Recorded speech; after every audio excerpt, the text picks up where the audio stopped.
Thank you. Okay, thanks for having me. Today, my name's George Ross, and I'm a research analyst with Argonaut Securities. As we've already heard, Argonaut's a fully integrated investment house with corporate and capital advisory, stockbroking, research capabilities as well. And as we've also heard, our group prides ourselves on our technical team. We've got 5 geos, we've got a metallurgist, mining engineer. It's a very well, I guess, fully fledged technical team. Slide, please.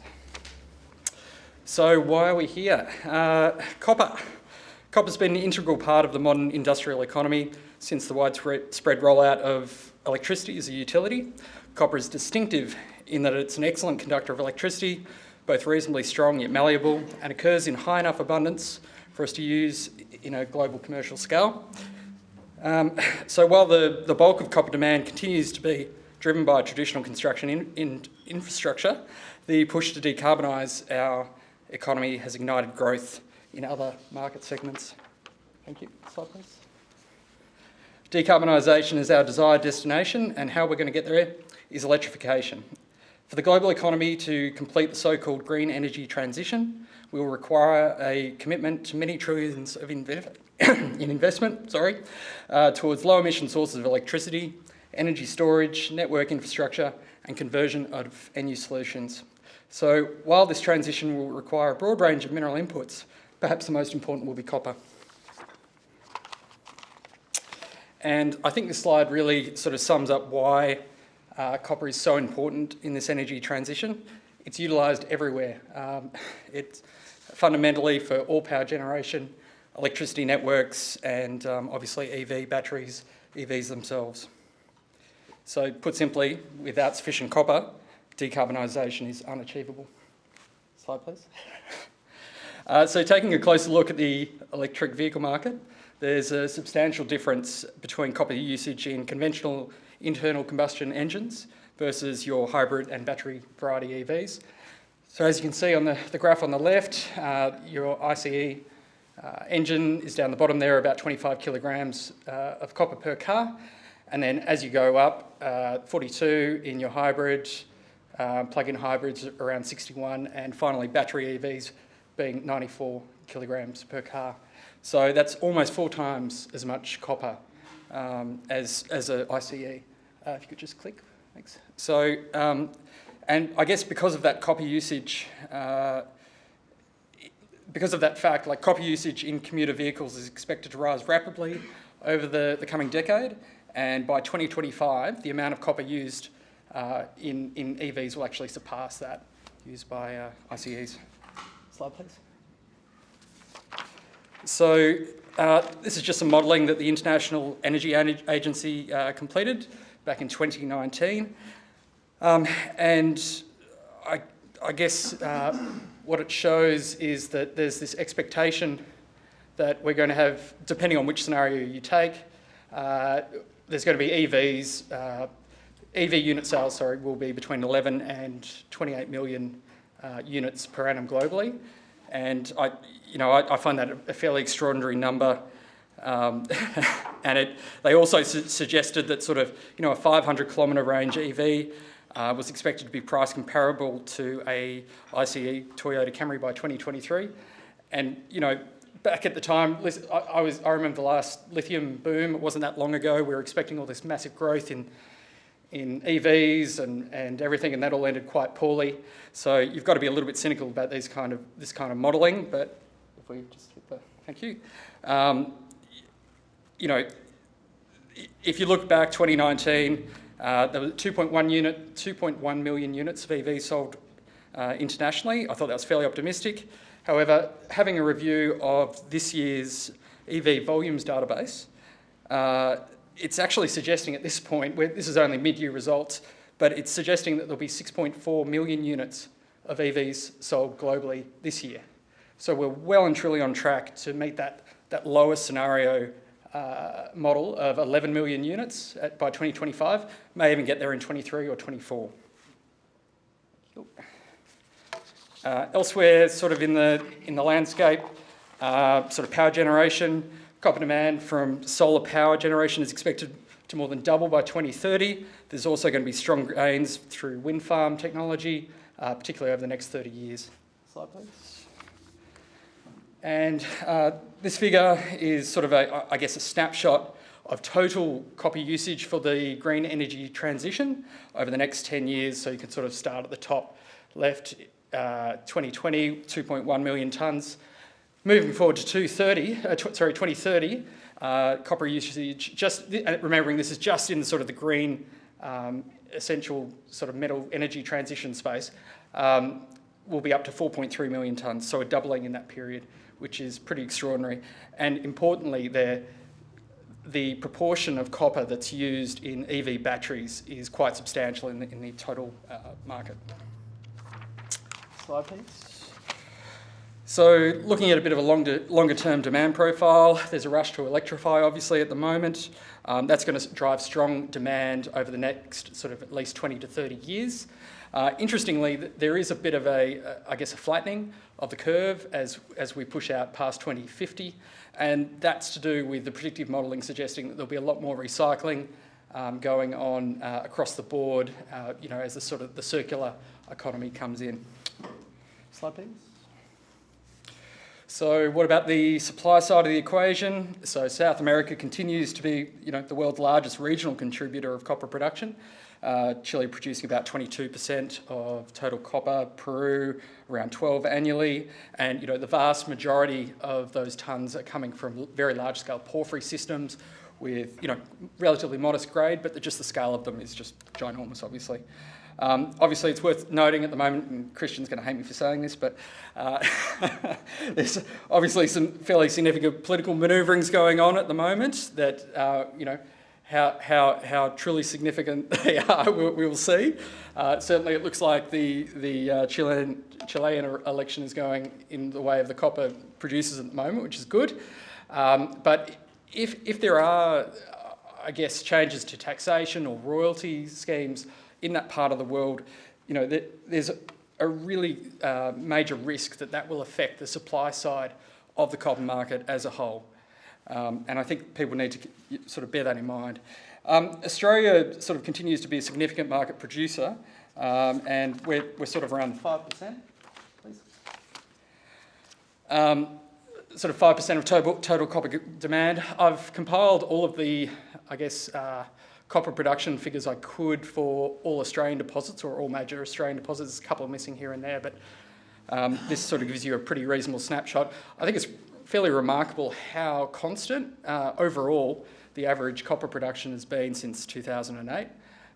This is raw copper, not copper equivalent, I should say. And most of the supply is coming from the really big stuff. So things like Olympic Dam, Prom Hill, the Mount Isa complex. DeGrussa had a fantastic showing since its sort of discovery development, but now it's trailing off, and that's going to leave a bit of a gap. Carrapatena's picking up that. But over the next sort of 5 years, copper production is at the moment slated to I guess, reduce off. And obviously there's lots of potential projects out there. There's things like Winu up in the Patterson, Oak Dam in South Australia, West Musgrave, which will be a nickel and a copper project. Obviously there's lots of things that we've heard about here today. But, if we want to maintain Australia's, I guess, contribution to global supply, we do need to invest in new developments. Thank you. And just having a look at the supply-demand balance. So this is fairly recent data from SP Global. In the short term, SP Global, are forecasting a concentrate deficit through the next few years. They actually have a refined copper deficit out until at least 2025.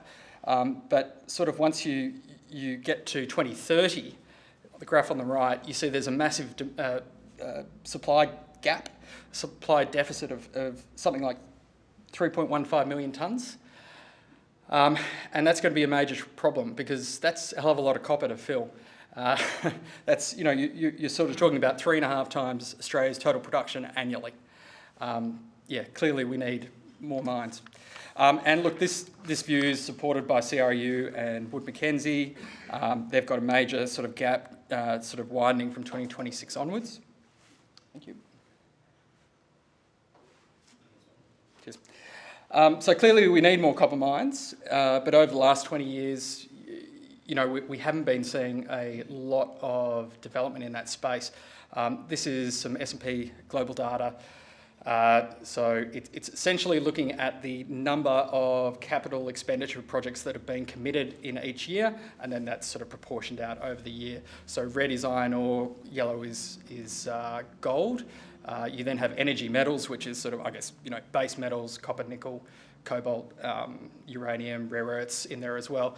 And what is really quite striking is that iron ore investment wave that came through between 2002 through to 2011. That then tapered off. You've then had the gold investment wave. And, if you wouldn't mind. Thank you. And this is what we're sort of hypothetically predicting, that this is what we're going to see in Australia, is a push of investment into the energy metal space. And the reason for that is because we have to.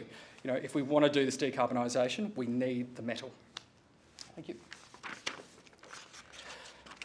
So I've done a fair bit of arm waving, so it's probably a good idea to have a look at facts. So this is the last 5 years of LME, copper pricing and stocks. I guess, the things that immediately stand out is that during the last 5 years we've seen this ever-increasing decline of stockpiles for the London Metals Exchange, and we've had obviously the recent growth in copper price. So the recent copper pricing is pretty much setting records, and the question is how long that will continue. And just stepping back a little bit further, this is the last 20 years, the same data. And what I think is quite good to take away from this graph is, although we've had this massive run-up, obviously, recently with the copper price, if you look at it compared to back in sort of the 2006-2009 period, that was sort of about a 2.5-year period. We're only about 12 months in, if that, right now. I think there's plenty of room left to go at this sort of pricing level. And yeah, it's all looking pretty good. Thank you. Looking at the stock side, if you actually look at it in this 20-year period, stepping back from that 5-year period, you realise that average stocks have actually been in decline for that full 10 years since 2010. And the last time that we were sort of at those stock levels, if you look at the cyclical lows of where we currently are for LME stocks, we were back right at the run-up to the mid-2000s boom. So I would suggest that the fundamentals out there for copper pricing are still pretty strong. Thank you. So just to close, I guess I just had some final thoughts. That, while copper is sort of around its, an all-time high, I do think that we are at the beginning of a high price cycle, or I hope at least. While underlying copper demand will continue to be driven by sort of fundamental economic growth, there is this sort of supercharge element that we're seeing at the moment with the green energy transition. The copper that we're using in vehicles and solar and all these other uses, it's something that our economy hasn't had to do before. Those sources of demand just weren't there on the scale they are now. There's obviously a bit of risk, I think, in the space of COVID, if we have new waves of COVID that perhaps come through that are different strains that we don't have control of, that may be a bit of, or a definite risk. We've got this energy shortage dynamic going on in the Northern Hemisphere at the moment. Again, that may interrupt manufacturing, which may interrupt demand. There's obviously political action going on. We've got the South American sort of issues. We've got Mongolia, having fistfights with Rio at the moment over Oyu Tolgoi, and that obviously has the potential to also affect the supply side. And I guess the other thing is that at the end of the day, we're doing this decarbonisation. It's all part of trying to tackle global warming. And And something that's really come through in the last sort of 12 months has been this super strong ESG thematic that we're seeing, particularly from the Northern Hemisphere, from Europe and the US.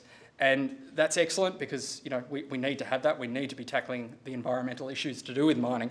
But that does create, I guess, barriers to development of some projects. And that has the potential to, I guess, delay new project build.